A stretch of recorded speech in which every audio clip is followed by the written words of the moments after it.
Hace unos días estuve reunido con unos hermanos en la fe y en esta reunión yo compartía un principio que se titulaba la fe lógica.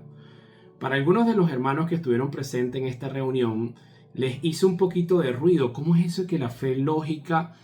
Y yo les compartía que este principio de la fe lógica en realidad es el título de un libro de uno de mis tantos autores preferidos, hermanos en la fe. Este libro lo escribió Timothy Keller y menciona que la fe está fundamentada también en una razón, en una evidencia. Me di cuenta que nunca había predicado con base a este punto y debido a las inquietudes que se despertaron en esta reunión, quiero aprovechar este tiempo para que nosotros podamos profundizar en la fe lógica. En primer lugar, para sentar unas bases, quisiera compartirte que hay un problema en algunas iglesias o en algunos miembros de las iglesias que este autor, Timothy Keller, lo define como el fideísmo, y es la fe en la propia fe. O sea, es una fe que no tiene ningún tipo de contenido racional. Es más, es una fe que no necesita, según ellos, incluso no debería de tener una base lógica o evidencia que la respalda. Simplemente creemos y ya. Ahora, este problema, que Keller lo define como el fideísmo, trae algunas consecuencias. Y para aterrizar este recurso y poder verlo de una forma más palpable en nuestra interacción cotidiana, pudiésemos hablar, por ejemplo, de un hermano que tiene problemas de salud, pero dice que tiene fe en que Dios lo va a sanar. Pero resulta ser que el problema de salud que tiene es porque, como no tiene dominio propio, se alimenta mal, su colesterol sube, sus triglicéridos se disparan y a pesar de que su cuerpo le está diciendo que se está inflamando, que tiene arritmia cardíaca, que tiene asma, él siempre piensa en que Dios lo va a sanar. Es como que él se evade la responsabilidad. No tiene la capacidad o no le interesa tener la capacidad de razonar y encontrar que el cuerpo es el templo del Espíritu Santo y que él debería también de preservar ese cuerpo con una comida saludable, con el movimiento, alejándose del sedentarismo, etcétera.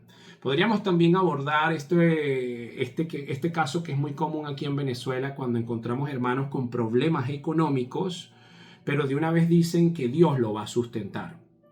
No trabajan, no buscan de disciplinarse, no pagan el precio, no les gusta pararse temprano, se creen merecedores de un puesto mayor al que deberían de estar haciendo, pero aún así ellos dicen, mi fe es que Dios me sustenta. El lunes conversaba con estos hermanos en esta reunión de que hay un caso en la iglesia de un hermano que no trabaja y le dice a su hijo que por fe vaya a la universidad. El hijo se preocupa y dice, ¿y cómo vamos a pagar los semestres? No te preocupes, que Dios va a proveer. Han pasado 2 semestres, no se paga la universidad y el hombre, en vez de razonar y evidenciar de que esta fe es más bien fideísta, está basada simplemente en la fe en sí misma, no razona esto, sino que se da cuenta de que está padeciendo las consecuencias, pero no hace nada por intervenirlo. Podríamos hablar también de hermanos en la fe que tienen problemas de ansiedad y utilizan la Biblia como un ansiolítico, como si Dios me va a calmar, pero no toman el tiempo y la disciplina para reconocer de que tienen una actividad excesiva con las redes sociales, que se la pasan viendo información, que tienen un exceso de futuro, que están preocupados por los problemas de aquí, los problemas de allá, pero nunca oran. Entonces ellos tienen fe de que Dios les va a calmar y les va a transformar su mente, pero evaden la culpa. Estas son las consecuencias de una persona que tiene fe abstracta. No involucra la fe con la razón, no involucra la fe con la lógica, sino que evade su culpa y omite su responsabilidad. Con este principio y con este grave problema que trae como consecuencias las cosas que estamos desarrollando, vamos a hablar de que la fe bíblica no es un salto a la oscuridad, a que cree y no razones, cree y ya. No, la fe bíblica es un paso a la luz basado en la evidencia de quién es Dios. En primer lugar, para entrar en materia, uno de los versículos más antifideístas que existe podría ser Primera de Pedro 3:15. Dice la palabra del Señor: sino santificad a Dios el Señor en vuestros corazones, y estad siempre preparados para presentar defensa con mansedumbre y reverencia ante todo el que os demande razón de la esperanza que hay en vosotros. Aquí vamos a utilizar en el griego dos palabras. Defensa en el griego es apología, de ahí viene la palabra apologeta, un defensor de la fe. Un apologeta es aquel que tiene la capacidad de defender la Biblia con múltiples disciplinas. Puede ser con la biología, con la matemática, con la física, con la química, con la astronomía. Utiliza diferentes disciplinas para demostrar que Dios existe. Defensa. En segundo lugar, 1 de Pedro 3:15 también utiliza os demande razón. Ante todo el que os demande razón de la esperanza que hay en vosotros. Razón en el griego es logos. De ahí viene la palabra lógica, argumento. La Biblia no nos pide una fe ciega, sino una fe capaz de dar razones. Logos. Juan 1:1, en el principio era el verbo. Logos. Ahora, el término griego que se utiliza ahí en Juan 1:1, que es el mismo que se está utilizando aquí en 1 de Pedro 3:15, habla de la razón suprema que ordena el universo.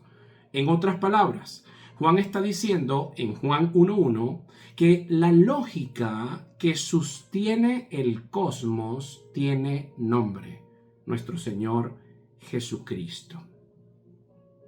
Yo te voy a compartir 3 puntos a partir de ahora para argumentar lo importante que es tener una fe lógica, una fe que se razona, una fe que comprende que vemos en el plan de redención de Jesucristo evidencias, argumentos, razones, etcétera, etcétera, etcétera. En primer lugar, la fe como confianza en el carácter, no una magia por el resultado. No es una actitud mágico-religiosa que creemos que van a suceder cosas sin nuestra obediencia, sin nuestro carácter, sin nuestro compromiso. La fe no es una fuerza mística que obliga a Dios a someterse a nuestros deseos. El yo trata a Dios como un medio para un fin. Mis proyectos. Ya yo sé que a través de Jesucristo voy a cumplir mis deseos porque tengo fe en Él. No es cierto, no es cierto, no es cierto. Proverbios 19:2. El alma sin ciencia no es buena, y aquel que se apresura con los pies peca. ¿Cuál es la advertencia que encontramos aquí en Proverbios 19:2? El Espíritu advierte que actuar con motivación pero sin conocimiento lleva a cometer errores. Recuerda, hermano, Dios está formando un carácter en tu vida. La Biblia habla del carácter, las bienaventuranzas hablan del carácter, los evangelios hablan del carácter de Cristo que puede ser plasmado en tu vida a través del Espíritu Santo.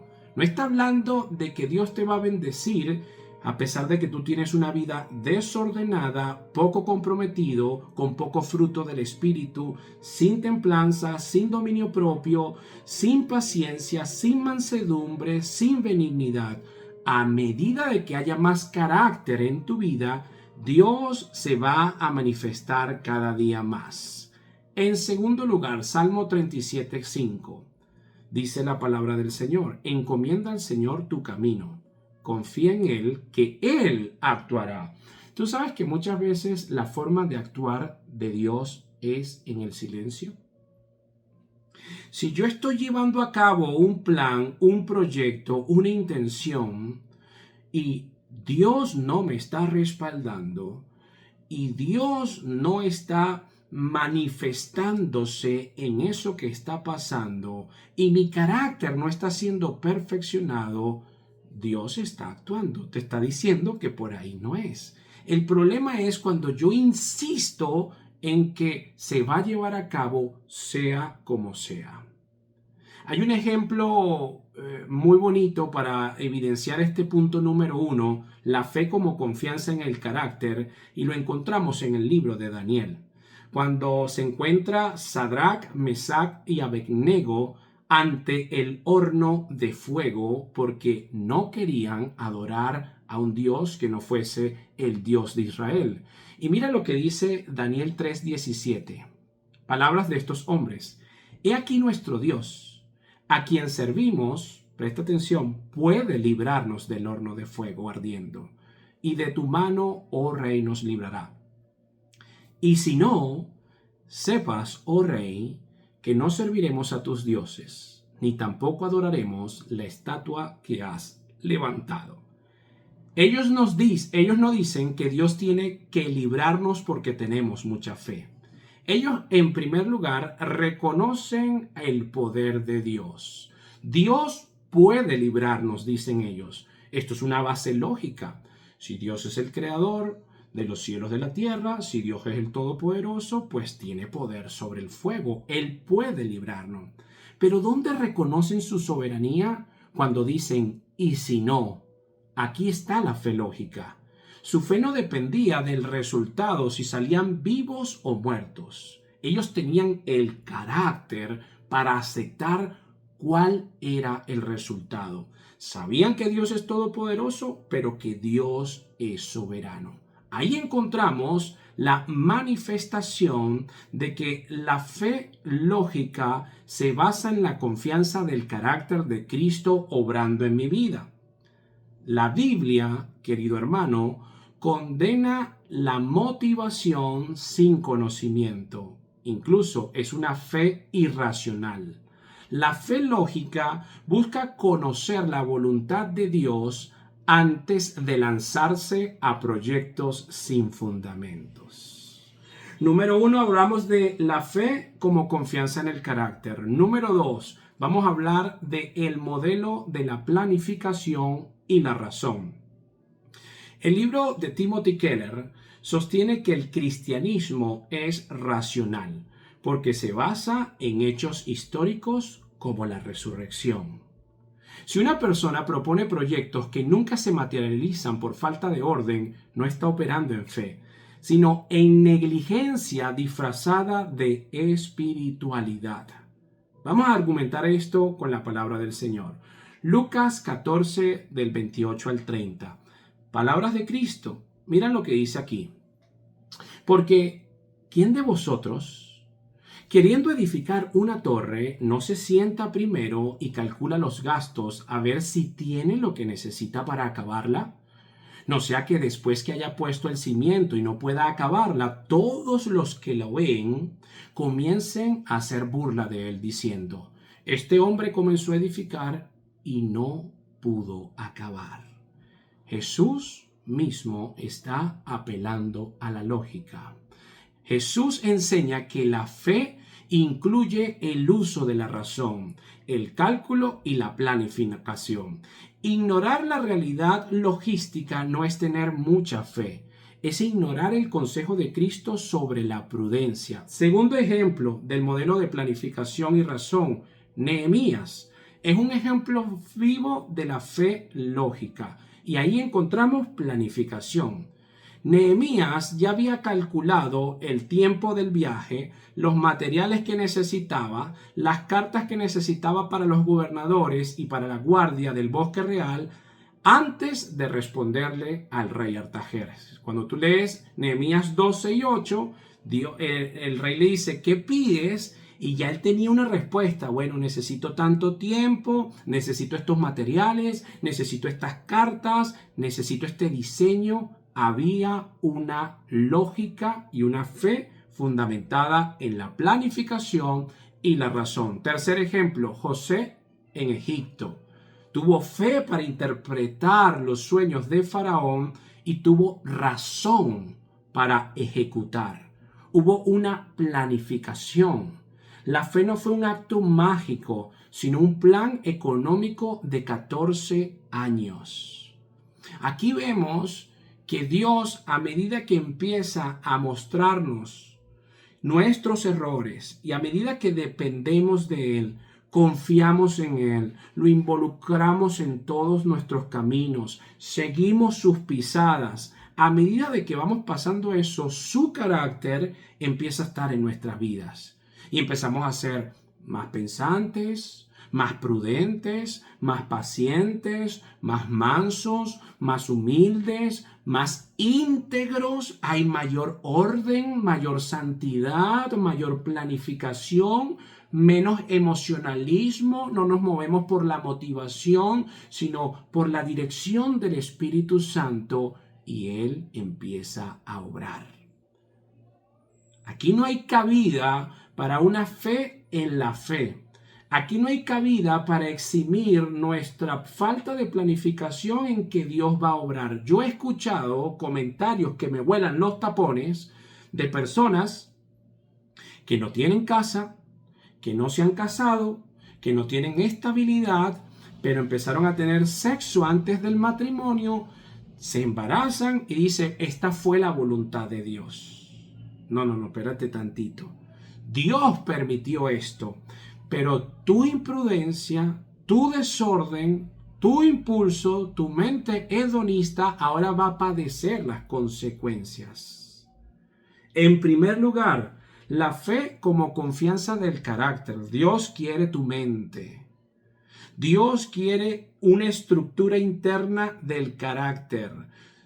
En segundo lugar, el modelo de la planificación y la razón. En tercer lugar, la fe se basa en evidencia. Esa es la estructura de nuestra creencia. El libro de Timothy Keller explica que la fe cristiana siempre ha sido una respuesta a algo. Eso se llama revelación. Esto no es un sentimiento que yo inventé. Dios reveló. Dios corrió el velo. Dios permitió que yo pudiese conocer su plan. Y la definición de fe la encontramos en Hebreos 11:1, que dice, es pues la fe la certeza de lo que se espera, la convicción de lo que no se ve. Convicción, en el griego elenchos, ¿qué significa? Prueba, evidencia.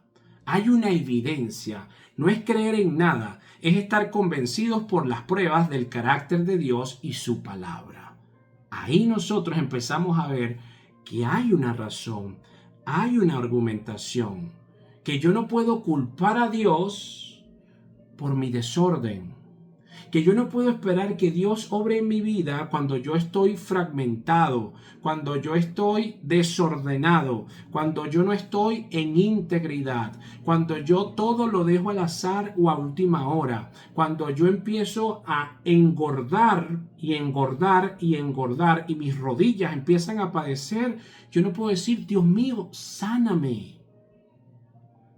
Dios te va a convencer de pecado, te va a mostrar tu error, y a medida de que tú comprendas que tú también eres responsable, Él progresivamente va a intervenir. Yo creo en un Dios de lo imposible. Yo sé que muchas veces Dios ha obrado donde no lo podemos comprender con la lógica y la razón. En la Biblia hay muchos ejemplos, amén, pero al mismo tiempo sé, lo creo, lo practico y lo predico, que la fe está fundamentada en la razón, que creemos, que entendemos, que tenemos evidencias, que formamos parte de un plan grande, que Dios es un Dios de orden y no de confusión. En conclusión, mi querido hermano, tenemos que tener mucho cuidado para poder diferenciar y pedirle a Dios que nos dé discernimiento entre lo que es la fe bíblica, la fe en el Espíritu que se basa en creer en Dios, en confiarle a Dios, pero arrepentirse y permitir que ese carácter se tatúe en nuestra vida. Y por otro lado tenemos el optimismo ciego. Optimismo ciego e infundado no es fe. En segundo lugar, podríamos hablar de que el fruto es el indicador. Cuando yo hablo de fruto es, si los proyectos no se materializan en tu vida personal, en tu familia, lo que estás esperando no se da, no cometas el error de pensar, Dios me estafó, Dios me habló y no se hizo. No, no es Dios. Tú tienes que evaluar si la fuente de eso que tú estás creyendo que es posible o que Dios está hablando es el espíritu o el corazón. Porque el corazón es engañoso y perverso. No hay nada más fácil para el ser humano que está en la carne ser autoengañado. Y yo creo que estoy lleno de fe, pero no hay respaldo. Y si no hay respaldo, preocúpate. Preocúpate, quizás ha llegado el momento de arrepentirte y echar mano de Romanos 12:2, que habla de una mente renovada. Debemos ser transformados por la renovación de nuestro entendimiento. Entendimiento, allí hay mente, allí hay lógica. ¿Para qué? Para que podamos comprender, discernir racionalmente cuál es la voluntad de Dios. Eso es una fe lógica. Finalmente, querido hermano, oye, tú escuchas este mensaje y si Dios te ha convencido de pecado, si tú has planificado, si tú has propuesto algo desde la emoción y no hay respaldo, si esto está afectando tu vida, tu salud mental, tu economía, el diseño que Dios puso, si algo de esto te ha caído a ti y tú dices, Señor, tú me hablaste a mí, me he dado cuenta que tengo una fe emocional, una fe donde la he divorciado de la razón y estoy esperando una reacción mágico-religiosa sin fundamentos, sin lógica, sin entendimiento.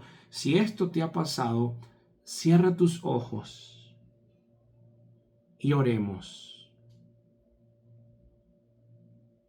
Padre Santo,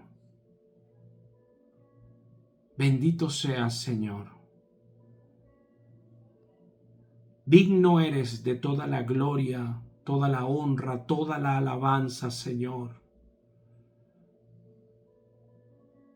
Tú eres el Rey, tú eres el Verbo. Tú eres el autor y consumador de la fe, Señor. Tú sustentas todas las cosas por el poder de tu palabra, Señor. Venimos delante de tu presencia, Dios, reconociendo que en muchas iglesias se practica el fideísmo, que incluso muchas personas o la persona que está escuchando en este momento tiene una fe en la fe misma y no se ha dado el tiempo de renovar su entendimiento. Señor, alumbra sus corazones. Tú eres el único que puede guiarlo al arrepentimiento. Tú eres el único que puede abrir el entendimiento. Si hay alguna confusión, si hay algún espíritu de manipulación, de autoengaño, si hay propuestas de planes, de proyectos que carecen de respaldo divino, muéstrales, Señor. Muéstrales que tú eres un Dios de orden y no de confusión. Muéstrales, Señor, que tú operas en la santidad, que tú quieres el corazón, que tú quieres la mente de esta persona. Ayúdanos, Señor, a tener fundamentos en nuestra fe. Ayúdanos a estar prestos para presentar defensa. Ayúdanos a ser apologetas, defensores de la fe con denuedo, con entendimiento, con ciencia, con sabiduría.